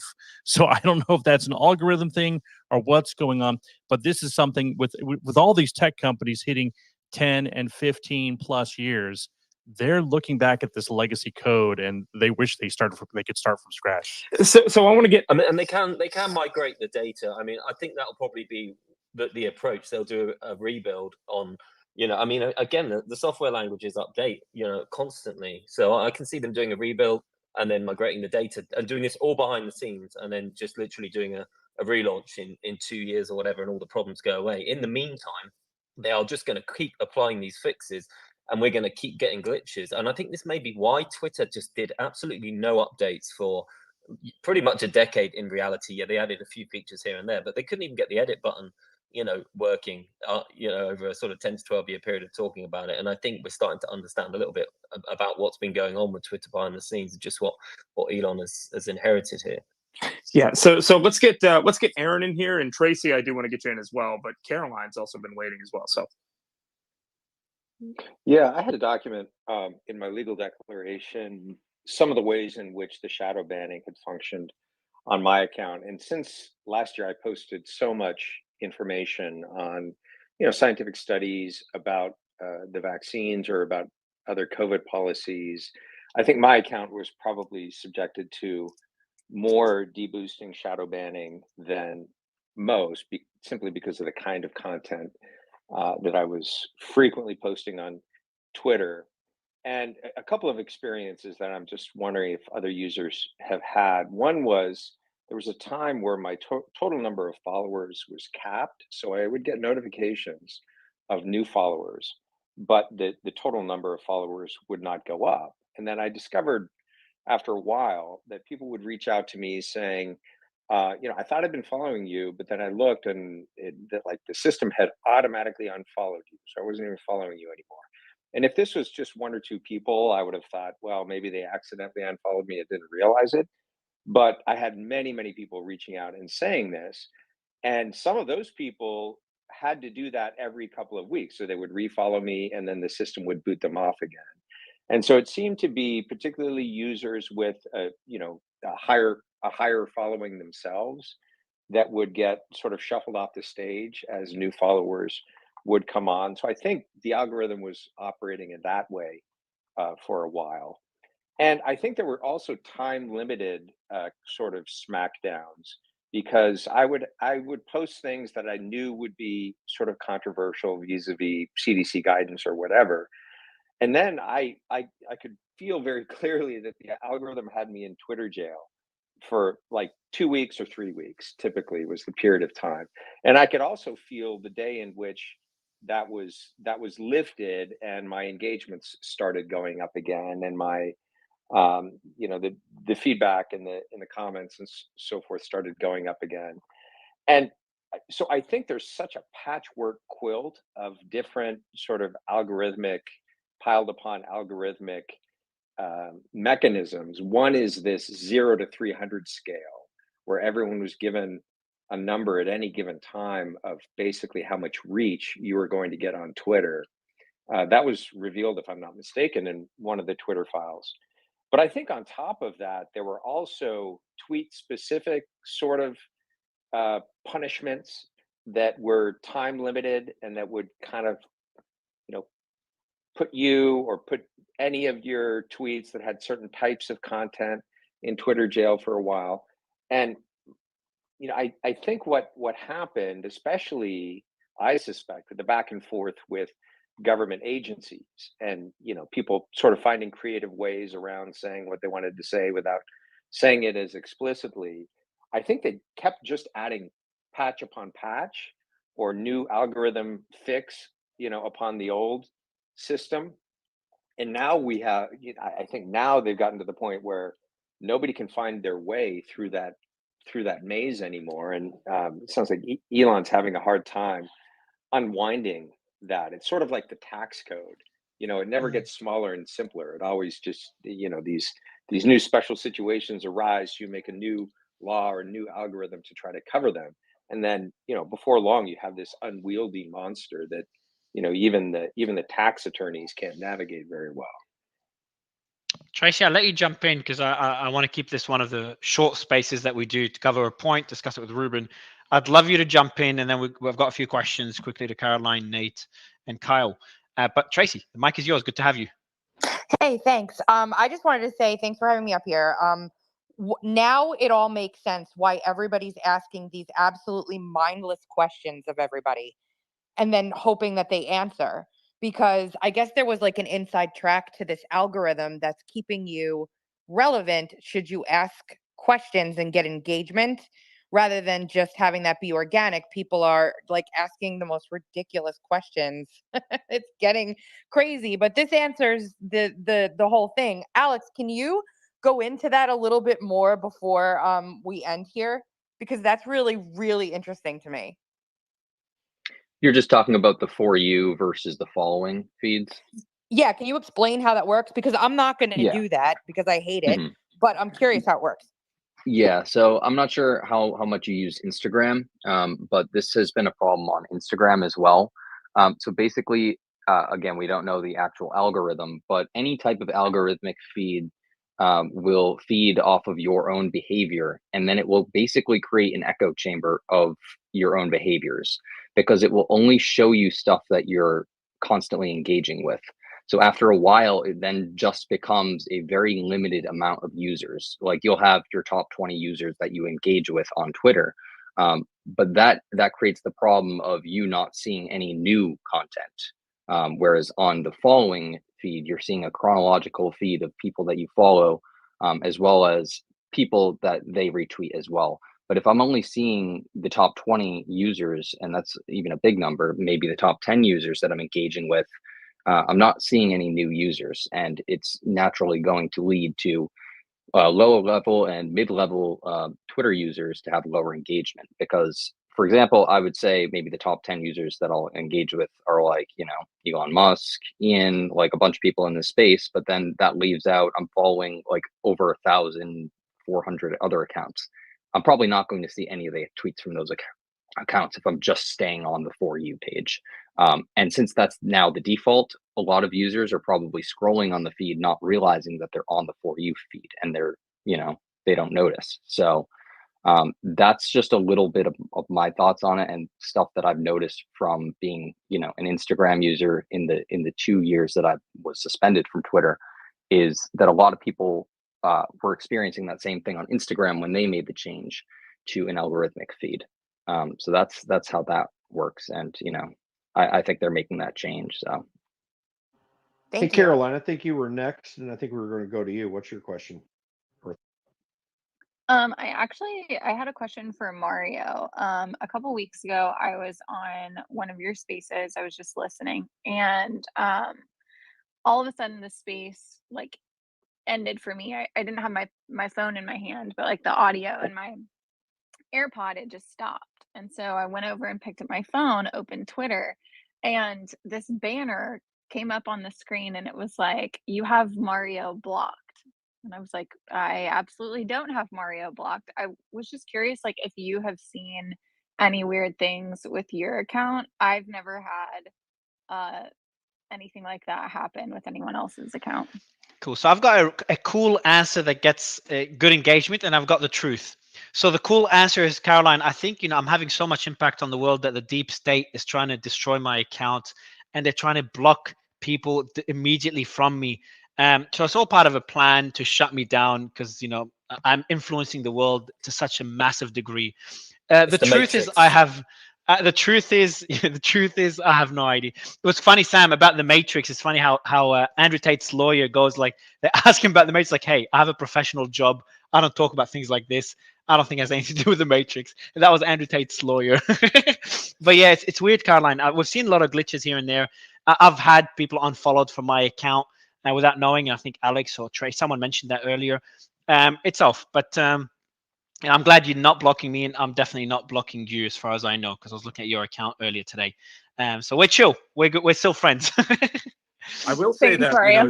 I will say that the For You tab is pissing a lot of people off, and I don't mean people in this space. I mean people particularly on the left, because they're not following either me or Elon Musk, but whenever we interact with each other, it shows up on their timelines and they rant about it. Like I do a name search sometimes, because I do that because it's fun. And I see people complaining about, why am I seeing Inmal Strong's and Elon Musk's tweets in my timeline? I don't even follow either of them. And it's just funny to see that, but it definitely has gained me a sizable chunk of followers, I think, from people. Ian, you've got the silver medal for the most people blocked. The gold medal goes to Kim. The silver medal goes to you. How many people does he have blocked? I have like 14,000 people blocked. Kim has 28 million, more than the users on Twitter. 280 million, sorry. he has a system where he blocks someone 3 times. Oh my!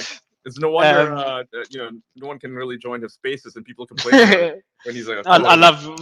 This is a joke, by the way. Anyone listening, like, I love Kim, and Kim was there. I think Kim was in my first Twitter space ever since my comeback. He was there debating the economy with Tom Nash. So me and Kim go not way back, but way back in Twitter space terms. And he always likes to grill me, and I should start grilling him too to make it he's even. He's a great guy. You should grill him. Yeah, I mean, he's he grills everybody else like he's like a detective. He asks hard questions, but nobody asks him the hard questions. So maybe he might block you, Mario. Then we're all. I do. No, he gives me leeway. So I'm one of the few. Gives me leeway to kind of. I used to challenge him a lot before. But now I just get other speakers to challenge him and get blocked by him, so it's easy. I made the rookie mistake of interrupting Kim on the first spaces I joined you guys with. I'm never doing that again. Kim is funny. That was scary. I want to go to Sebastian's the hardest core guy. You do not talk over Sebastian. Sebastian. You cannot interrupt Sebastian. I'm speaking, and he does. It's amazing. He could take you down. Tear people down. He's such a good speaker. Both Sebastian and I want to get back. I want to go to Name Redacted and Kyle to kind of wrap up the space. But both Sebastian and Kim have, for me, some of the best voices and the most best way to articulate points. It's just so easy to just get attention. I like to listen to them as well, and I disagree with them, but I'm like. But I like their voice too much to disagree with them. Seb has this amazing radio show. I don't know if you've listened to it. It's got millions of listeners every day. And, it's just him speaking for 2 hours with his regular voice. I mean, this is his regular voice, right? But it's like he's such a commanding presence that even if you disagree with him, you cannot help but pay attention to what he's saying. I want to I want to kind of wrap up. I want to wrap up the space with like final thoughts from Kyle and Name Redacted, Nick. Guys, you've both been in the space so many times, giving us insight on the influence, especially with the Twitter files, to some of the regular guests, on the impact or influence of the FBI and other governmental organizations on Twitter.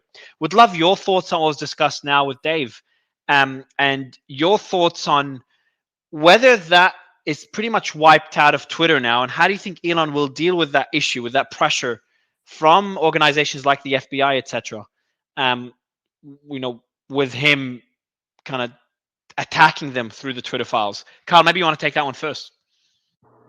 Yeah, I don't think that the FBI is capable of any sort of meaningful self-reflection, and I don't think that it has any reason to slow down. It just got another $1.5 billion from the from the omnibus bill that is going to feed their funding. I think that the people that are involved in Bronze Griffin are going to continue doing that program and engaging with tech companies, because Twitter is by no means the biggest. In fact, it's one of the smaller of the tech companies. They've got massive amounts of money that come in from these other ones, and they engage with them, whether it be Amazon Web Services and so on. So there's no real indication that should happen. I do think it's interesting to note the tiramisu model, and that there are it actually makes the government's job a little bit more easy to disguise, I think, because if you have tech that is struggling, if you have code that is failing, if you have this sort of ongoing censorship and some legacy employees that still have an ideological bend that they're willing to exercise, and you add that all in to the government going in and adding their 2 cents and weighing down on the scale, that's a really, really difficult problem to suss out. Like, how do you even figure out who is who? How do you ever attribute any particular action? Like my buddy Real Steve Friend, who's one of my partners in whistleblowing, has had a lot of his stuff search banned and shadow banned, and so and they're specifically maligning the FBI by just exposing some of the dirty laundry of the bureau.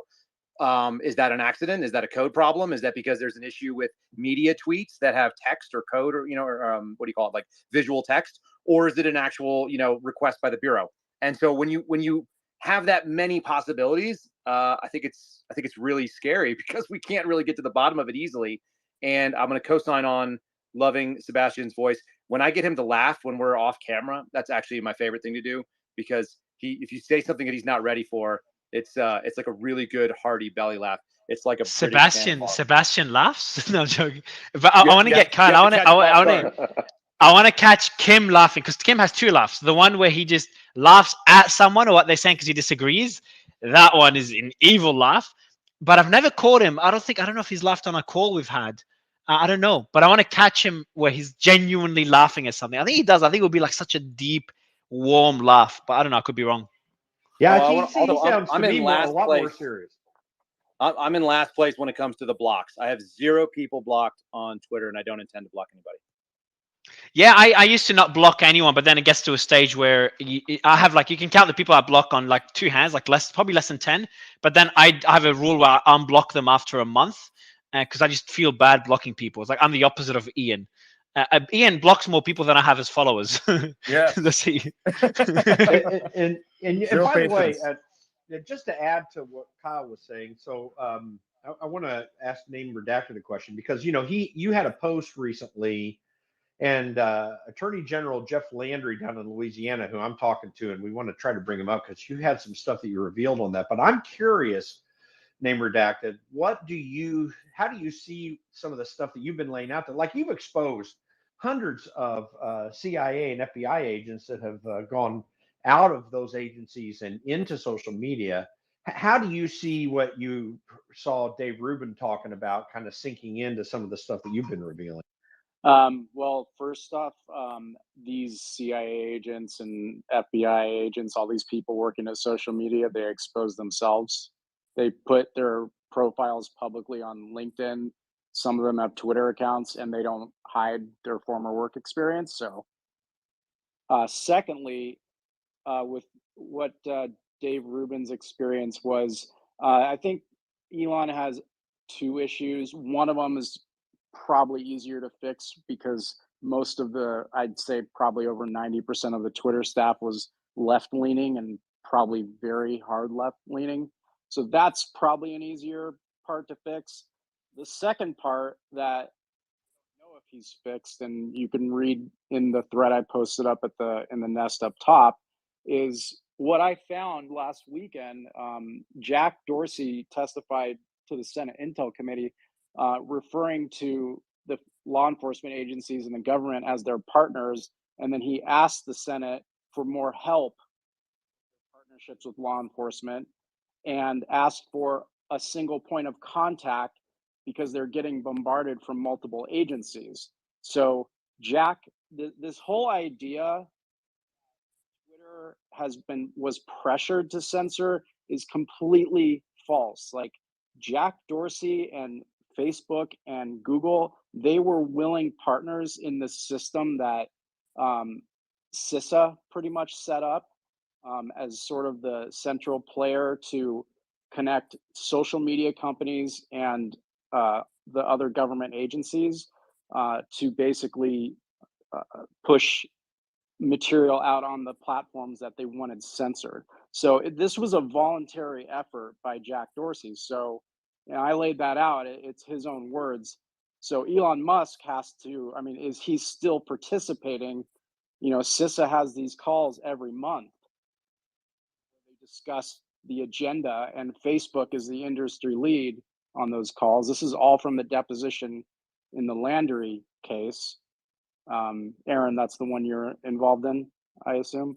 So yeah, that's right. Yeah, Landry's the AG from Louisiana, and formerly Schmitz. He's now a senator. He filed it from Missouri, but they have a new AG now in the case. And yeah, Nick, I can talk about a little bit about the CISA, which is an agency that most Americans have never heard of. Brilliant government acronym, the Cybersecurity Infrastructure Security Agency. Just in case you wondered what they did, they put the same word twice in their acronym.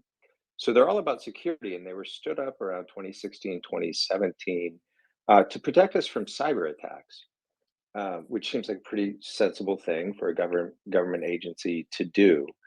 But within a year or two into their existence, they seem to have decided that the main threat to our digital infrastructure in the United States was not computer viruses or malware or things of that nature, but the main threat was what they called, in a wonderful Orwellian euphemism, cognitive infrastructure.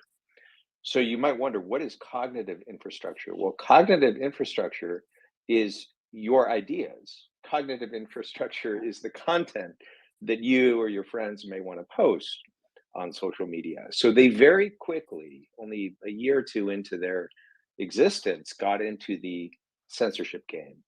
And they partnered with 4 private entities, one at Stanford, one at University of Washington, and 2 other nonprofits that were sort of like revolving door between government agencies and the nonprofit world. So a very incestuous sort of coalition of this agency and 4 private nonprofits. And I think this agency was sort of, as far as I could tell, at the center of the government censorship regime, with various spokes going out to other federal agencies, whether HHS or Department of Defense or Department of Homeland Security. So far in that case, I think there's at least 17 federal agencies that have been implicated. But this one, CISA, I'm not sure how you pronounce it, seems to have been quarterbacking a lot of this work. I just want to make one other legal point that I think is important for folks. There's a lot of folks on Twitter, there's a lot of folks on this call who don't engage with Twitter in order to share their own content, by and large. They rarely tweet, they rarely post. They follow some people that they're interested in, and they go on Twitter to get news or to get opinions or to get perspectives. And that's more or less how they engage with the platform. And the Supreme Court has made it clear that the First Amendment right to free speech, which the government has to respect, that right exists not just for the person who wants to say something, right? So the speakers can get on here and complain about how we've been shadow banned, and Twitter did this to me, and Facebook did that to me, and so forth. And that's definitely a problem, right? If you're on the speaking end and you're not allowed to say what you want to say, or you could say it, but you're speaking into the void because the algorithm sort of erases it from existence. But the Supreme Court has made it clear that free speech exists not just for the speaker, but also for the listener.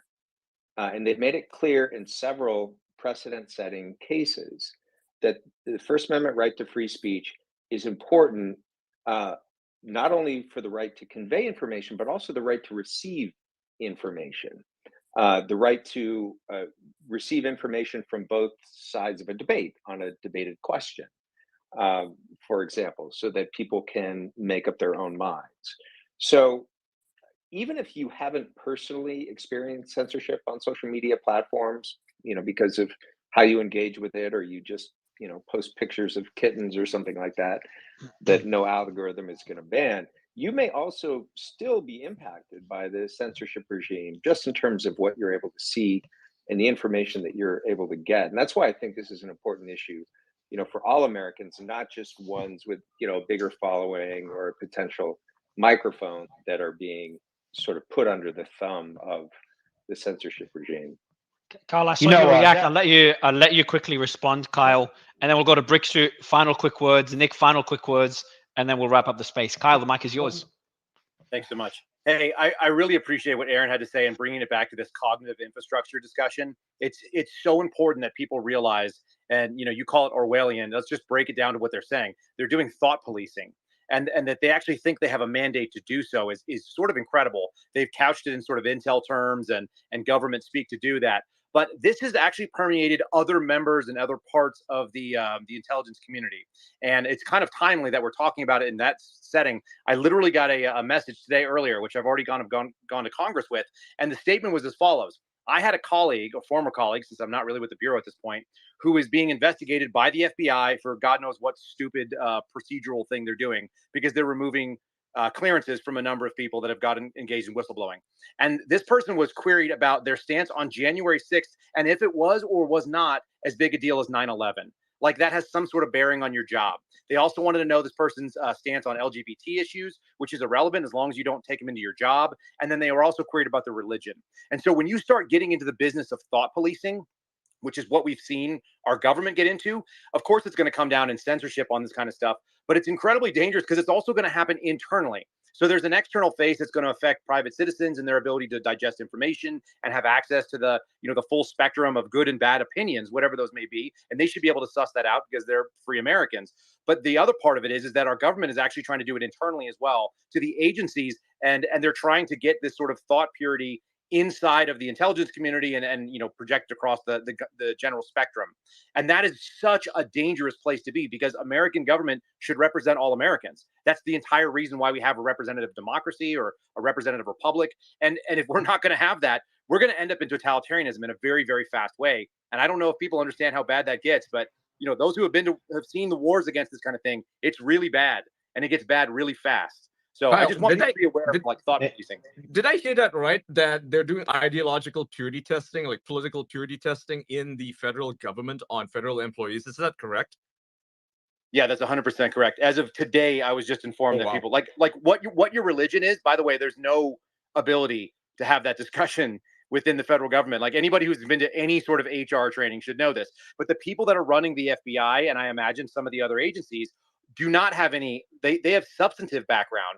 They have background that is related to their specific field and maybe their agency's like overall mission, but they're not trained. Like FBI agents are not trained to do HR, but they're the managers. And so if they're doing this wild stuff, and they are, and people can listen to my podcast and hear what they talked to my buddy Steve Friend about when they interviewed him, these things are ongoing, and it's just getting worse. They're not scared of it. Isn't there like a First Amendment argument against this? I mean, in some way that these FBI agents who have been terminated, perhaps unlawfully, could they fight back against this? Because, I mean, this seems like a freedom of religion, freedom of thought sort of issue, right?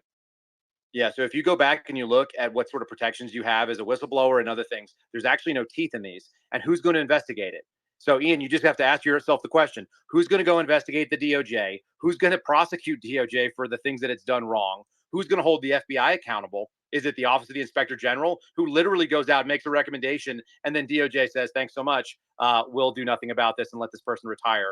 So that's been the business as usual. It's just gotten to the point where I think that more people have the ideological bend than not at the top of these organizations. So we're actually starting to see it poke out into public life. And when that starts happening, that's what people are realizing right now. Some of this stuff has been there for a long time. I mean, whistleblowers have always been treated terribly by our federal government because it's antithetical to the workings of the government, which wants to keep going. It's just something I want you guys to be aware of. When they're policing thought, they can come for all of us. And I think just to make that rabbit hole a little deeper before we move on to Brick, like Nick, name redacted. This CISA organization is really scary, and I didn't quite realize it until just these Twitter files started to come out. You know, they tried to proclaim that this was 2020 was the most secure election ever, and then you realize the security that they were thinking about was shutting down Donald Trump, not and similar things, not trying to make sure that machines didn't get hacked. But I mean, I know you've looked at this closely.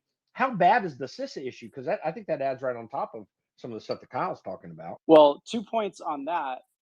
There's one issue that's a problem with CISA is that Vijaya Gadde at Twitter was working there on some advisory committee all of 2022.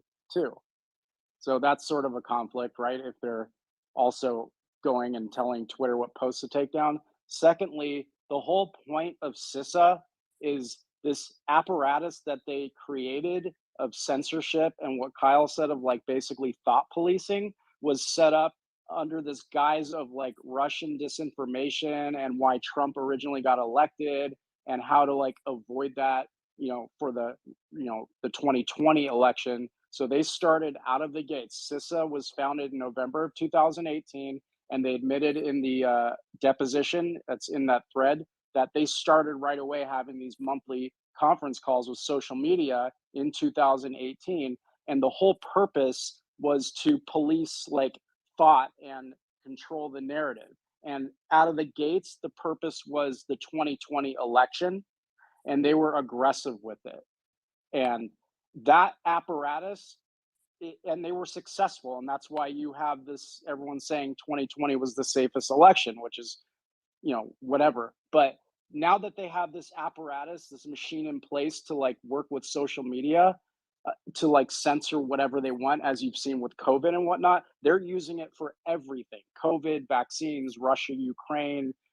It's that is what needs to be shut down, because that we are not like a free country. It's a total infringement on our First Amendment rights to have the government working and social media partnering willingly with them to like take down and do whatever they say. Basically, the government is writing the policy for Facebook and Google. That's why Project Veritas's video got taken down on YouTube. And then to go a little deeper along this same timeline, starting in 2018, there was a flood of like over 300 former intelligence community people that were hired by social media companies. And you have former CIA officers that are managing misinformation departments at Facebook and Google. All started in 2000. This is huge info. I mean, and we're going to keep kind of expanding that discussion, particularly as stuff breaks out over time here in the space. But I want to pitch it over to Brick before Mario goes in to start closing things down. Brick, what you got? Brick Suit, you there? Can you unmute? You're not muted. Yeah, I think he's glitching. All good. No, I think speaking. Brick Suit will have you. Never mind. No, well, he tried to unmute, didn't work out. But we'll wrap it up. Any final words? Ian, Jim, Nick, any final quick words before we wrap up the space? Yeah, I'll go first. I think we are living in a brave new world, and it's up to us to figure out how to traverse it. And right now, it looks like Elon's offering us a path. Yeah, I can hear you now. Yeah. Yeah, why don't you go first, Brick? Yeah. Can't hear us now. Yeah. Can you hear us, Brick? I can hear you. Can you hear me? Yeah, Mike is yours, man. All yours. Man. Now, let's wrap it up, man. You. You got the final word. Thank you for bearing with me there. I just want to mention something I haven't heard. All good. So far, we've talked a lot and we know a lot about the type of censorship that's happening on Twitter that's coming from the top down, i.e. when the government is saying, look out for this, take a look at this tweet, that kind of thing. Here are the terms. What we haven't really seen discussed much is how much of this censorship is coming from the bottom up. Now, we know that Twitter is dealing with their legacy reporting process whereby users can report other tweets. So I think there's a whole bunch of stuff in there that really hasn't been explored yet.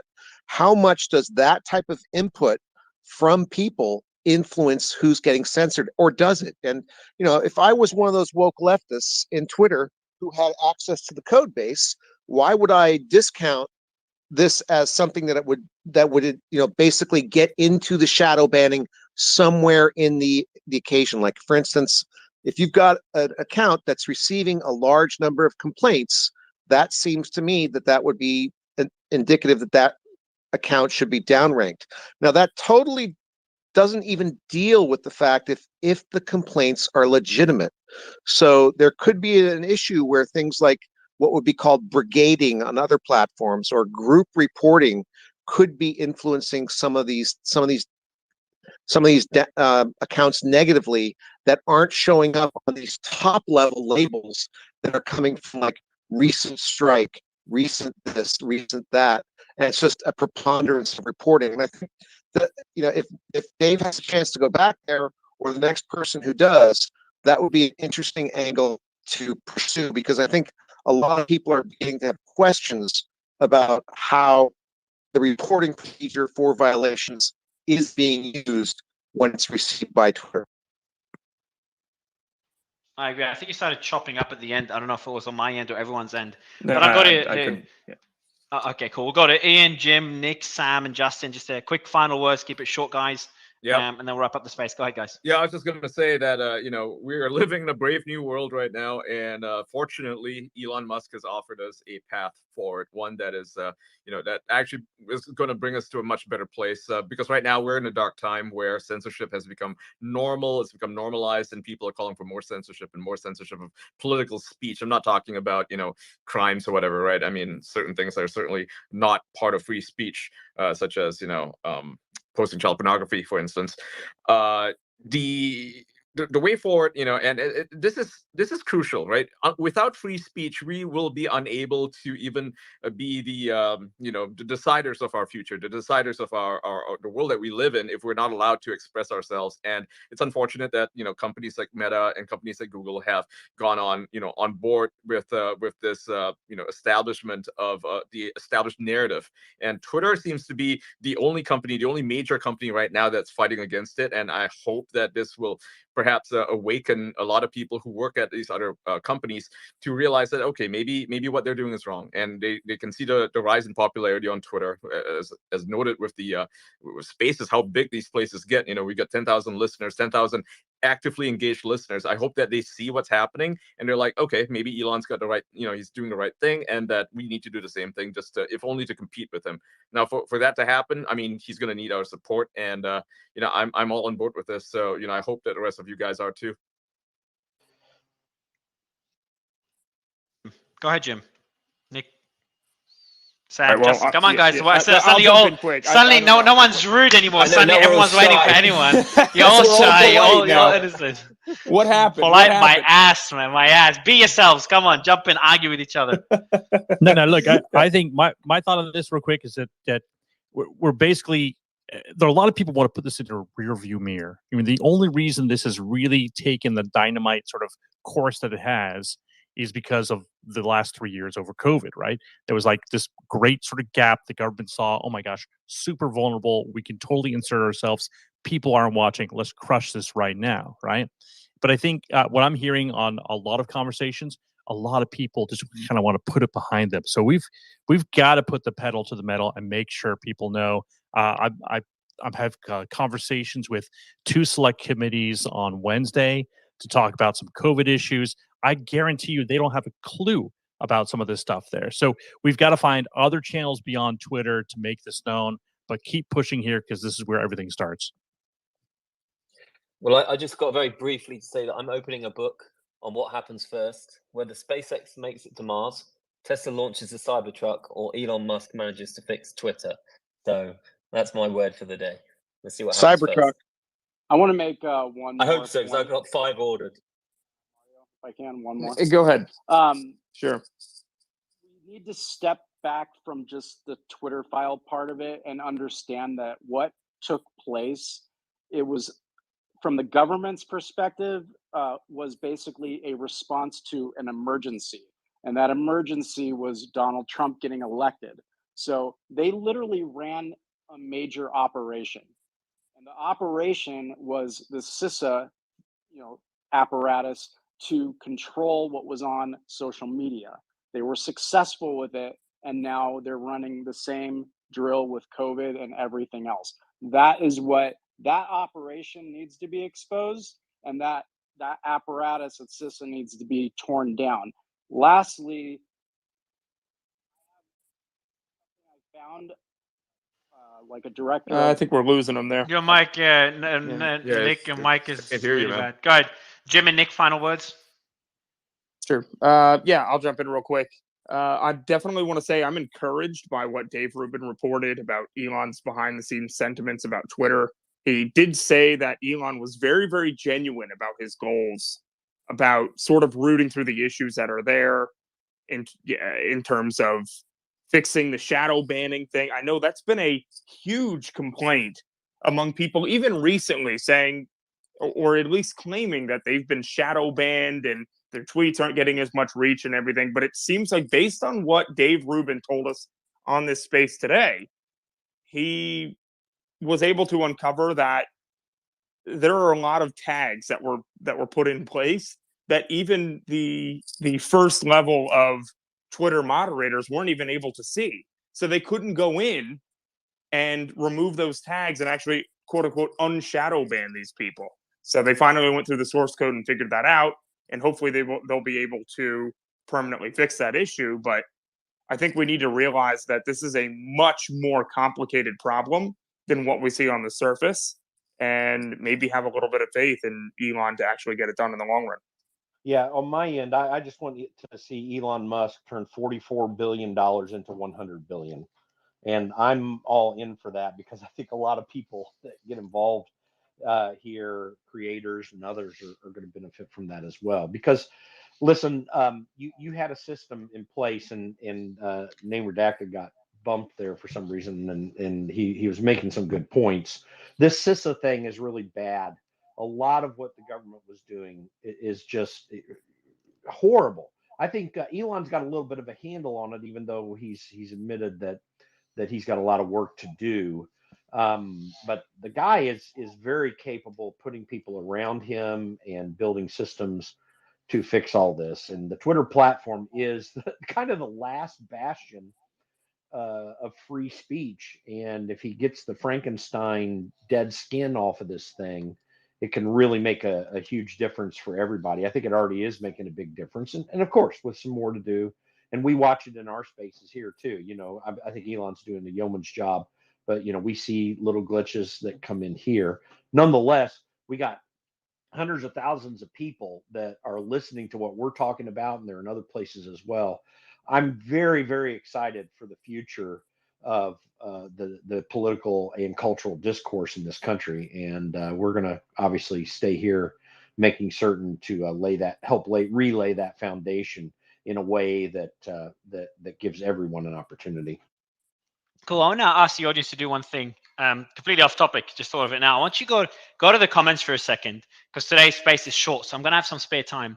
And I want you to give us some tips, some advice. Like, what do you want to see with spaces? What do you want to see with Twitter as well? I'm not Elon. None of us work at Twitter. But, you know, I'm not going to message Elon about those things, but we can message the Twitter team as well.